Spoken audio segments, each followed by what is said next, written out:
Est-ce qu'on peut le placer là, tu penses? Est-ce qu'on peut rentrer là-dedans ou c'est trop? Ouais. Ou alors on peut couper celle-là, on peut la couper. Dans la vitrine, il y a un espace où les gens peuvent s'asseoir. Il y a deux clients qui peuvent s'asseoir. Donc, pourquoi est-ce qu'on n'essaye pas d'habiller ça comme un cocon ou... Ouais. Ça fait chouette un peu. Un peu hibou avec les deux. Pour moi, le centre-ville a vraiment besoin de plus de vie, plus d'art, plus de gens qui ont des pensées alternatives, tout ça. Ils ont vu comme avec les deux polarités de l'ancien et du nouveau. Il y a comme une nouvelle vague qui s'en vient, puis pour moi, la Maison T fait partie de ça. La partie de art éphémère vient du fait, dans le fond, qu'on co-crée les œuvres d'art sur la rue. Donc, via justement des journées comme ça, pop-up, éphémères, où les passants sont invités à mettre leur touche puis à brindiller avec les artistes et les commerçants dans ce cas-ci. Mais c'est sûr que les œuvres en tant que telles vont être installées dans les vitrines pendant tout l'été.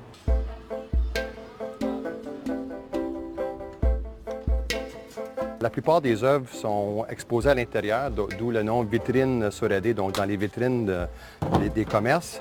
Moi, je préférais accrocher ça à l'extérieur, donc pour le punch d'une part, et puis que ça soit un peu à l'écart de mes clients aussi. Ça a vraiment rassemblé beaucoup les commerçants. Là, tout le monde est fébrile de ce qui se passe. Là, puis j'ai vu quelques-unes des œuvres et puis c'est fantastique.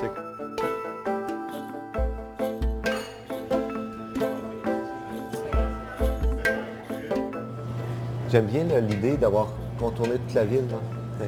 Idéalement, là, tu sépares les bâtiments. Bien, viens voir, va voir Alex.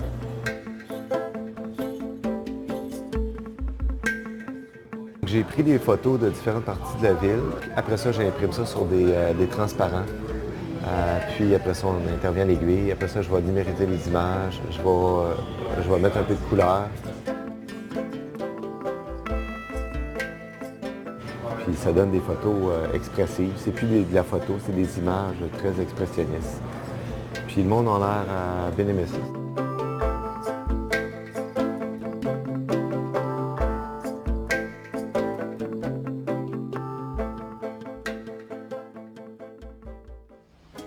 Bonjour!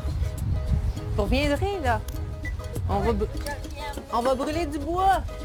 Aujourd'hui, nous marquons au fer mes croûtes de cèdre qui ont été préalablement brûlées avec la torche pour représenter les rayures du tigre géant du magasin comme de l'animal.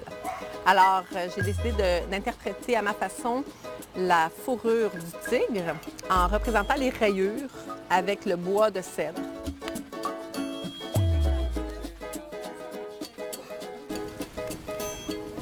Fait que quand il est vraiment chaud, il creuse. C'est vraiment...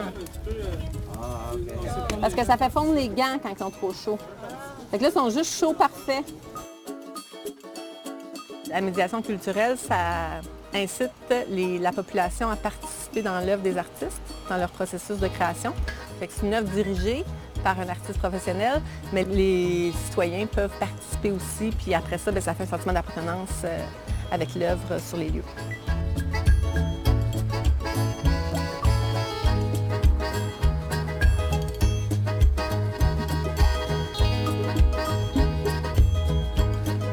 Ça, c'est la deuxième journée ici que nous tissons sur cette œuvre et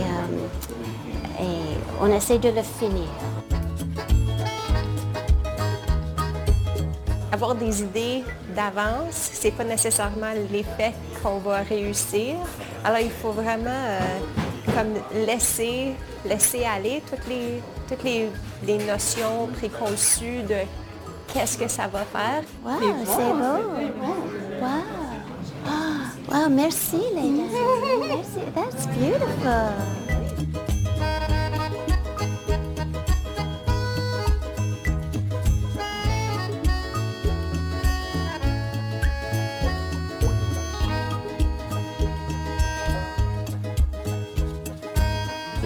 vraiment le résultat que j'espérais. Vraiment, j'ai l'impression d'avoir la forêt avec moi ici même dans le Vieux-Hall.